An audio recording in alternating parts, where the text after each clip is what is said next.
I like to hear. Got it changed. So you got it fixed? You gotta change. So go to file. You gotta do the switch up.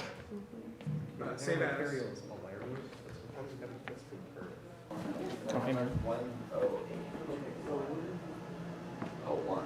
There it is, Black Magic Desktop Video. Thank you.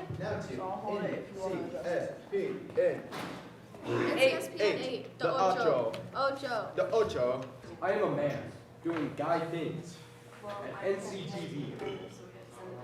I changed the start time to Can I be heard? 9:08 to 9:10. Okay. Gracias. 9:10.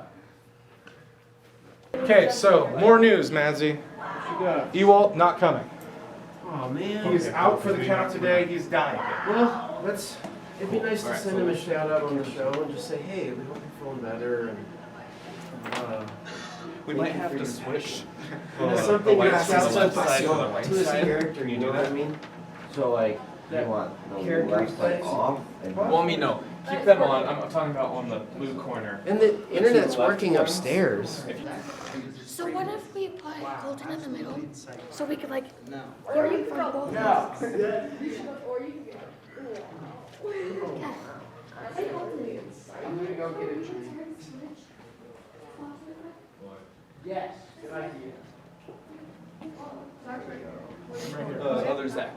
Oh, audio Right. director Zach. I don't know. Madsy, There he I is. think- Oh, okay. I was Hey, up Zach. there, yeah. So that's a possible option.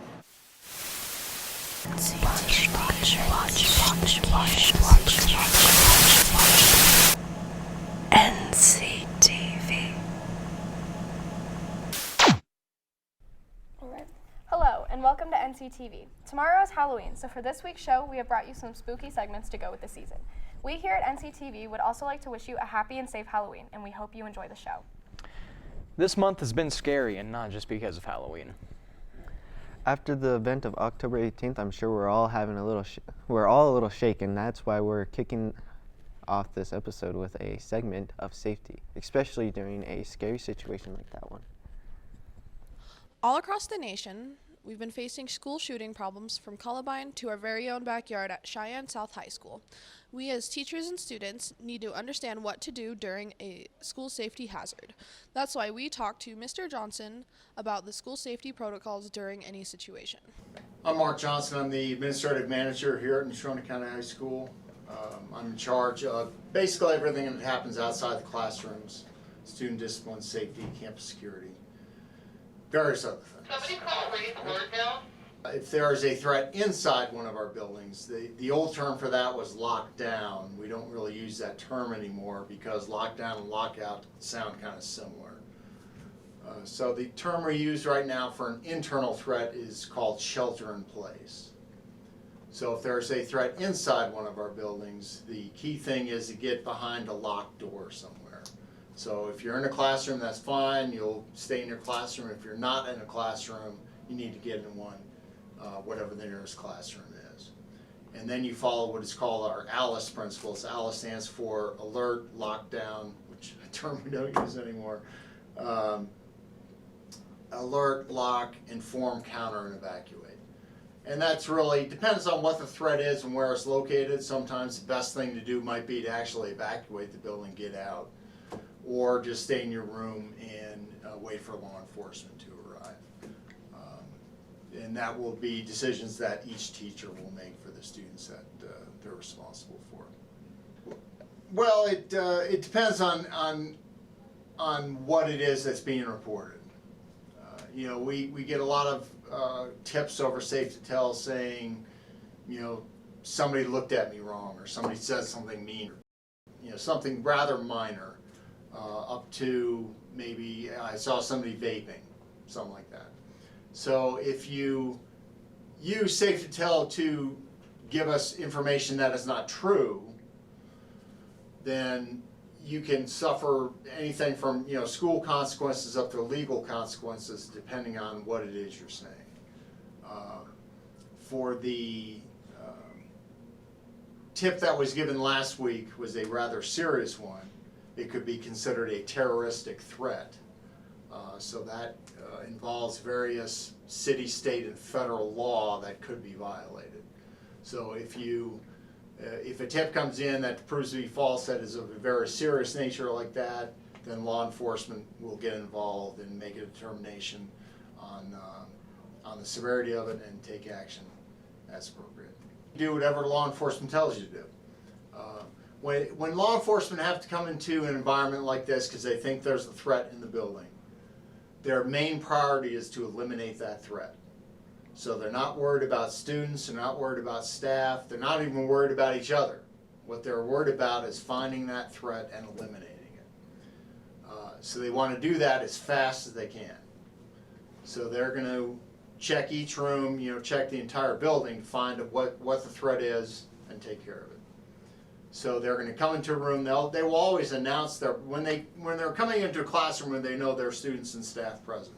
They will always announce their presence before they come in. They will open the door and let you know they're coming in. Now, when they come in, they're going to have their weapons ready because they're not sure what's going on in that room. So they have techniques to quickly clear a room, determine if anything in there is a threat. If it's not, they're going to quickly leave and move on. So from a student or staff point of view, you need to do whatever it is they tell you. For them, they usually want you to get down on the ground with your hands up. So that's basically what you need to do. The key thing is just follow their directions, do what they say, and they're going to move on once they determine that there is not a threat. If you encounter someone who is a threat, the key thing is to keep moving. Because it is hard for someone who is wanting to do violence against someone, it's very hard for them to do that if their potential target is moving. So if you see someone in a hallway who's a threat, go the other way. The key thing is, one of the key things though is to get behind a locked door.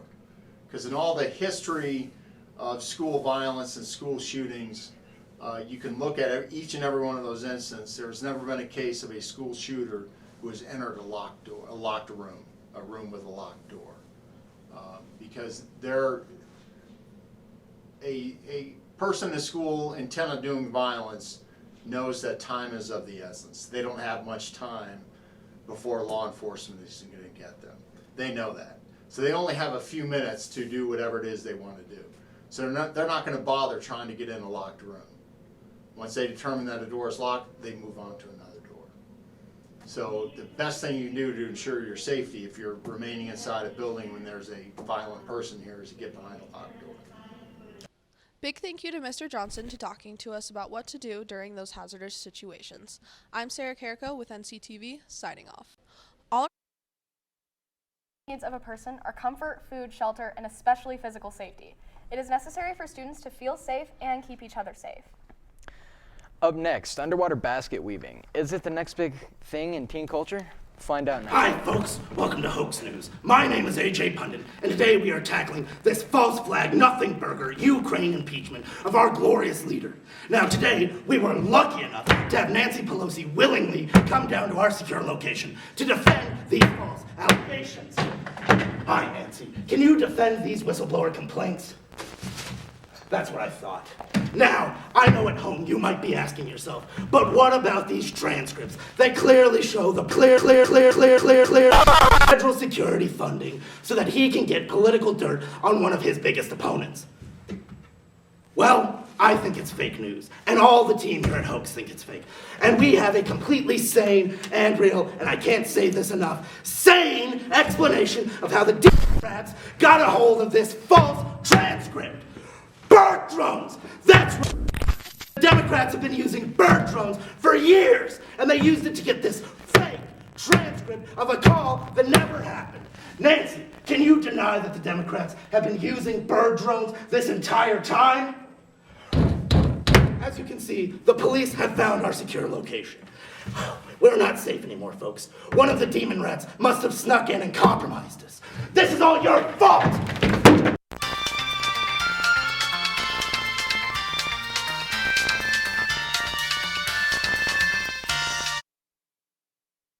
Nancy Pelosi?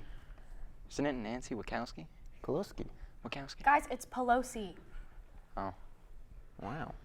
Okay. Next up, a spooky story about a haunted cone terrorizing a couple of lonely construction workers.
cone, a symbol of construction and implying danger everywhere.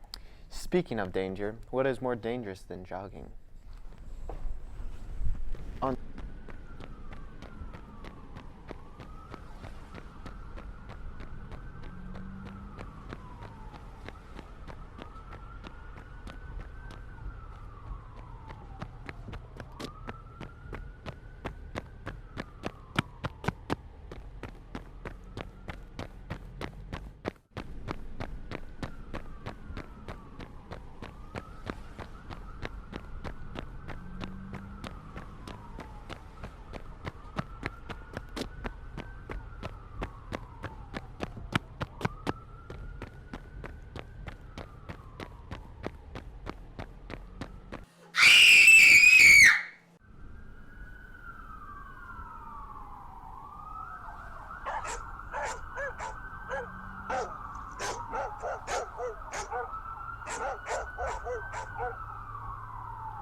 Wow, truly shocking stuff.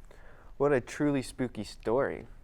Wow. Wow. Wow! They're coming!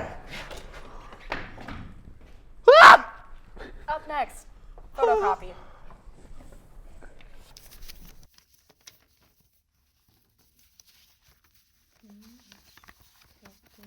I love my job. I work a 9 to 5 in a beige office building surrounded by my coworkers that have near identical lives. I spend 2 hours of my 10-hour shifts at the copy machine, 1 at the coffee maker, and 3 playing solitaire at my desk. I am an expert at wasting corporate time. Coworkers, a fascinating species. Look at them, decked in clothing purchased late at night from online stores, soggy credit cards in hand as they pay for things they don't need with money they don't have. Their rituals, seemingly unspoken, come so naturally to this populace, yet mystify me in its complexity. Truly fascinating. Jack? You good? Yeah, I'm fine. Well, I will keep you. See you. Bye.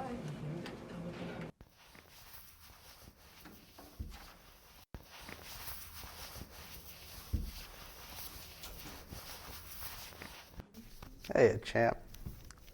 Are those TPS reports coming? Life is a layer cake, and my boss is the knife. A knife who keeps calling me champ. Great. Keep up the good work, kiddo.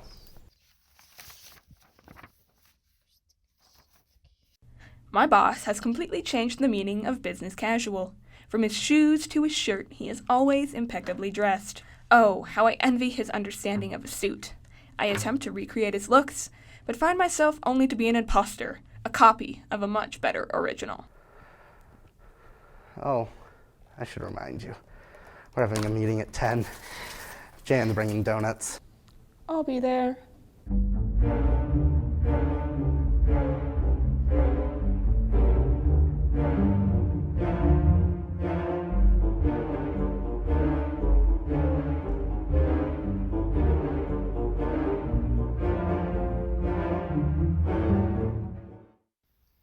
How's work stuff?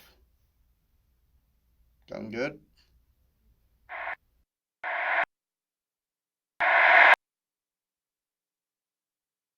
That's good.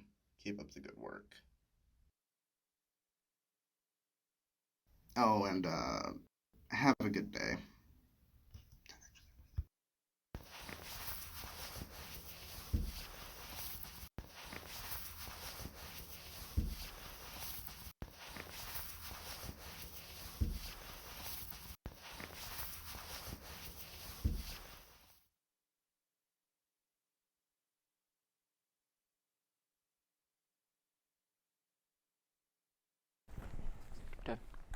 Now, on a more serious note, our final segment of safety. This one regarding false accusations and their implications on safety. Always believe everything you read on the internet. You've probably never been seriously told that, and that's because that's a lie.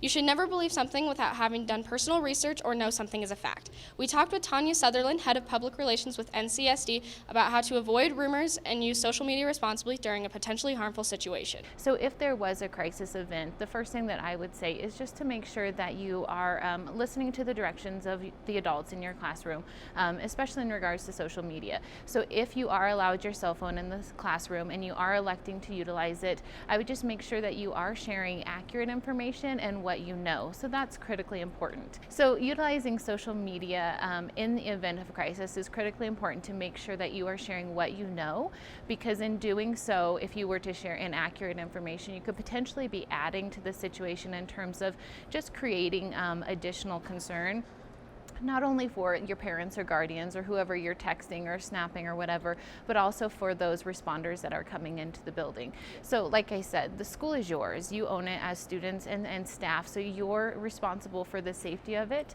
and just have that empowerment and that ownership of, in these crisis situations, if they ever are to occur, to utilize social media responsibly, so that way you are sharing information as needed with your loved ones or whoever you're texting or snapping, but to make sure also that you're not sharing inaccurate information where you're interfering with the operations.